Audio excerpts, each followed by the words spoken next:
छात्रों, कक्षा 10 विषय गणित में हम लोग पिछले वीडियो में सांख्यिकी के बारे में पढ़ा। आज हम उसके आगे एक क्वेश्चन को सॉल्व करेंगे। क्वेश्चन को सॉल्व करने से पहले हम आपको बता दें कि हमने जो पिछले वीडियो में बताया था वो यही बताया था कि अगर हमारे पास कुछ अवर्गीकृत आंकड़े दिए गए हों, जिनमें से एक हमने बताया था कि यदि उन आंकड़ों में बारंबारता बंटन दिया गया हो तब उसका माध्य कैसे ज्ञात करते हैं, और एक हमने बताया था कि यदि बारंबारता बंटन न दिया गया हो तब उसका हम माध्य कैसे ज्ञात करते हैं। तो जब बारंबारता बंटन नहीं दिया गया था, अर्थात किसी आंकड़े की बारंबारता नहीं दी गई थी, तो उस स्थिति में हमने उस आंकड़े का माध्य x बार बराबर कहा था कि जितने आंकड़े हैं उन सभी आंकड़ों को जोड़ दीजिए, यानी x1 plus x2 plus up to dot dot xn, और जितने आंकड़े हैं उनकी संख्या से भाग दीजिए, अर्थात n से क्या कर देंगे, हम भाग दे देंगे। तो इस प्रकार दिए गए आंकड़े का माध्य क्या होगा, ज्ञात हो जाएगा। और जब हमने इसके अलावा दूसरा बताया था और ये कहा कि यदि किसी दिए गए आंकड़ों की बारंबारता दी गई हो तो उस स्थिति में हमने बताया था कि x बार बराबर क्या होता है, तो अगर x1 की बारंबारता f1 बार है तो x1 into f1 plus x2 into f2 और plus up to dot dot xn fn बटा था f1 plus f2 plus up to dot dot fn।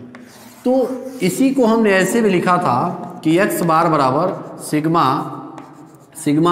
X I F I बटा f1 प्लस f, यहाँ पर sigma F I, जहाँ i की value 1 से लेकर i बराबर 1 से लेकर n तक था और यहाँ भी i बराबर 1 से लेकर n तक था। तो ये जो फार्मूला है वह किसी दिए गए आंकड़े का माध्य ज्ञात करने का, और ये माध्य किस रूप का हमने ज्ञात किया, जब किसी आंकड़े की बारंबारता दी गई।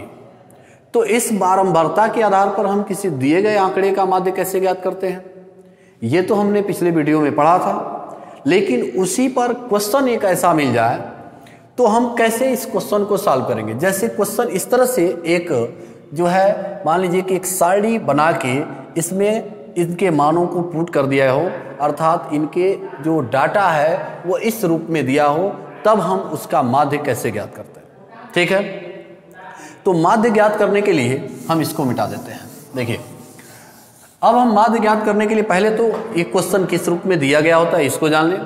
तो इस क्वेश्चन को आपकी किताब में ऐसे देगा, कहेगा, मैं क्वेश्चन को एक बार पढ़ता हूँ, इसके ऊपर जो क्वेश्चन दिया गया ये तो मैं पहले से बना दिया हूँ तो कि दोबारा नहीं बनाना पड़ेगा। तो यहाँ पर ये कहेगा किसी स्कूल की कक्षा मान लीजिए 10 के हमने 20 विद्यार्थियों को लिया। तो किसी इस क्वेश्चन मैं पढ़ूंगा तो आप क्वेश्चन को नोट कर लेंगे कॉपी में, और तब आप क्वेश्चन को जब सॉल्व करेंगे तो आपको ये क्वेश्चन सॉल्व करने में बहुत आसानी होगी।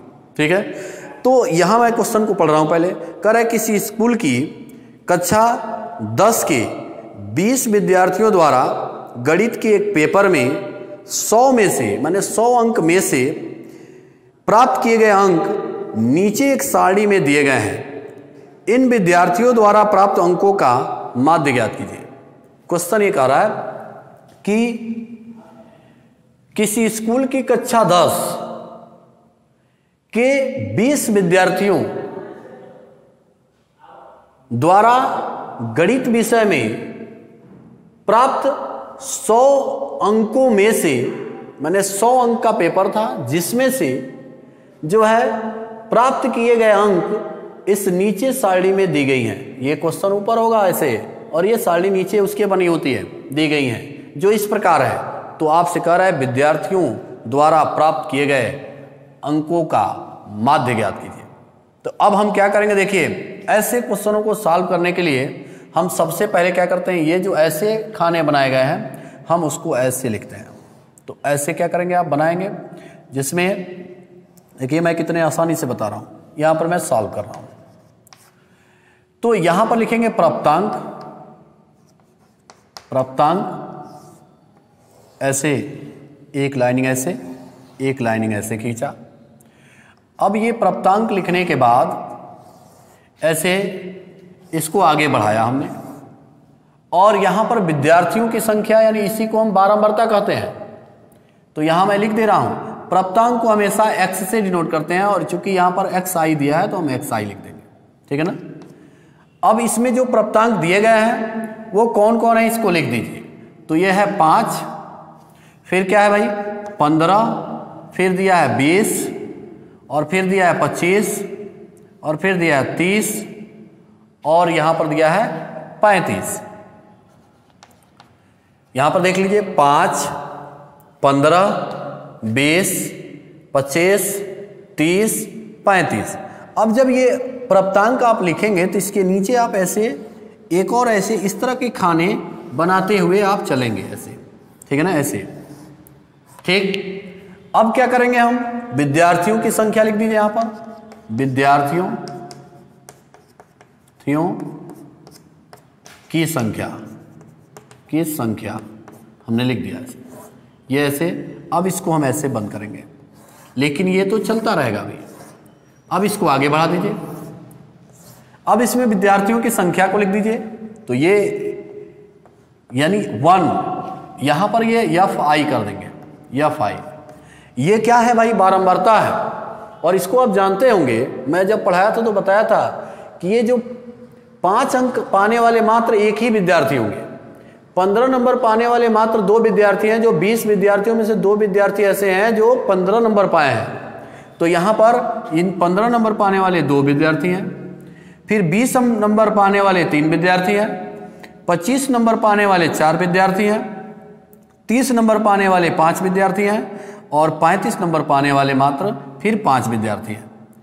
अब क्या करते हैं हम, देखिए अब आपको सबसे पहले क्या करना होता है, ऐसे क्वेश्चनों का माध्य ज्ञात करने के लिए हम सबसे पहले क्या करते हैं, जो ये विद्यार्थियों की संख्या यानी दी गई होती है, हम इसकी बारंबारता को हम पहले लिख देते हैं। थोड़ा सा मैं इसको मिटा देता हूं, ऐसे एक बार फिर लिखता हूं। अभी यहां पर जैसे ये है 1, ये है 2, ये है 3, ये है 4, और ये है 5, फिर है 5, ठीक है।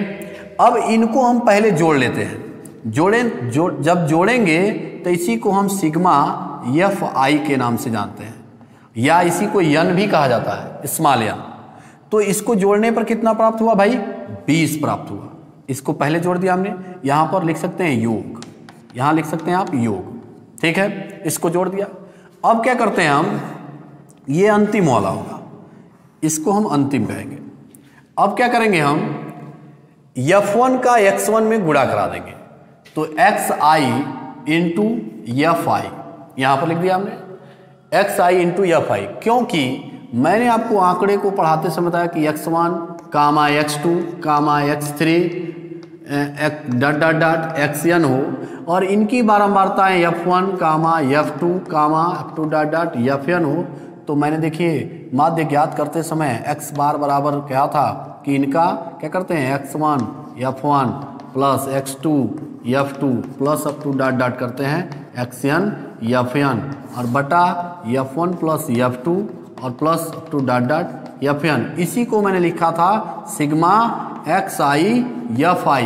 तो पहले हम xi fi निकालेंगे, इसका गुणा करेंगे, और जब इसको हम जोड़ेंगे तो वही आएगा सिग्मा fi xi, और बटा क्या होगा इसमें, बटा सिग्मा fi होगा। तो इस f1 plus f2 plus f2 dot dot fn को जब हम जोड़ेंगे तो वो आएगा fi, ठीक।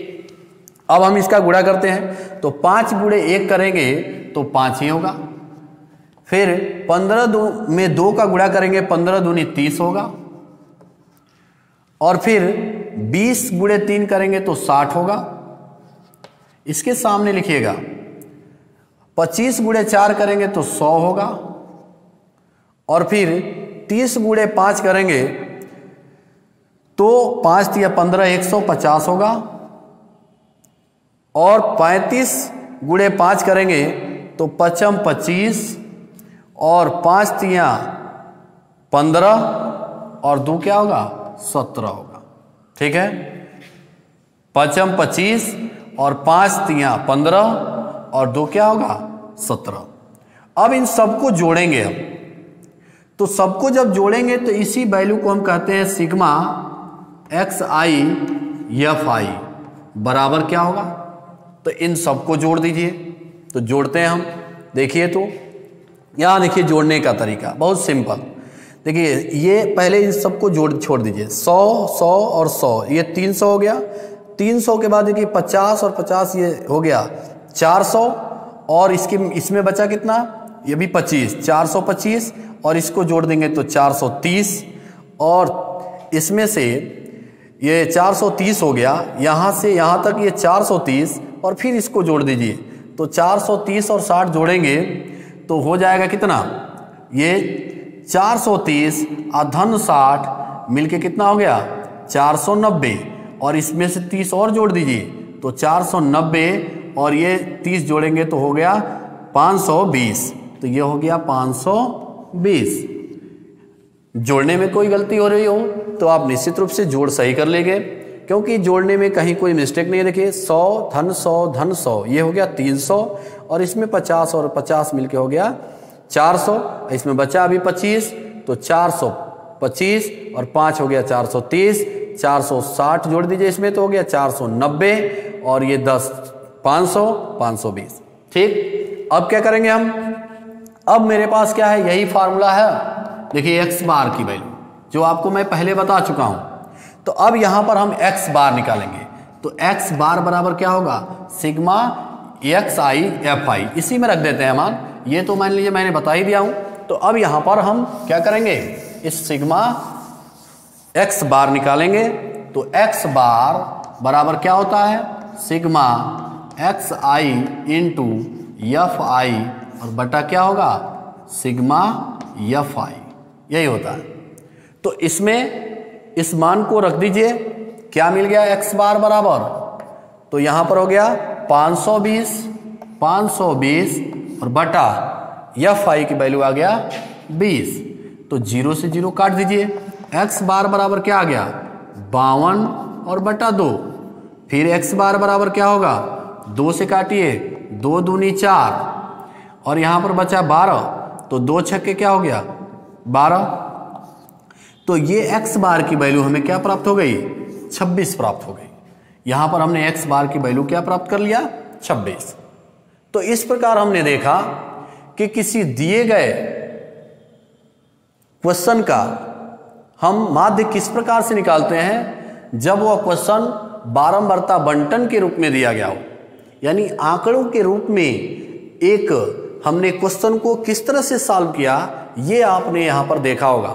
तो इस टाइप्स के जितने भी क्वेश्चन आपके किताब में हैं उन सभी क्वेश्चनों को आप क्या करेंगे ऐसे ही सॉल्व करेंगे जो इस टाइप्स के हैं। हमने सिर्फ पहले टाइप्स को बताया कि यदि कोई आंकड़ा बारंबारता बंटन के रूप में दिया गया हो इस सारणी के रूप में, तब हम उसको किस प्रकार से सॉल्व करते हैं। तो इसको सॉल्व करने का ये तरीका है, यानी पहले इस प्राप्तांक को ऐसे लिख देंगे, फिर इसकी जो बारंबारता है उसको हम ऐसे लिख देंगे। जैसे ही बारंबारता को हम जोड़ते हैं वो सिग्मा एफ आई होता है, और अब इनका हम गुणनफल कर देते हैं तो सिग्मा या सिग्मा नहीं होगा बल्कि x I into F I होगा, और जब इसको हम जोड़ेंगे तो उसकी value sigma x I into F I होगी, और ये मान जब हम जोड़ेंगे तो ये प्राप्त हो जाएगा। और हम जानते हैं कि एक्स बार बराबर माध्य जब निकालना हमें माध्य, तो एक्स बार बराबर क्या होगा sigma x I into F I बटा सिग्मा एफ आई। एक्स बार की वैल्यू हो जाएगी 52 यानी 520 बटा 20, 0 से 0 काट दीजिए, 52 बटा 2 यानी 26। समझ रहे हैं, इसको जब आप काटेंगे तो आएगा 26। ठीक है बच्चों, तो इस प्रकार आप आसानी से ऐसे क्वेश्चनों को हल कर सकते हैं। ठीक है, हम इसके आगे की जो चीजें हैं वो अगले वीडियो में बताएंगे। आज के इस वीडियो में इतना ही, धन्यवाद।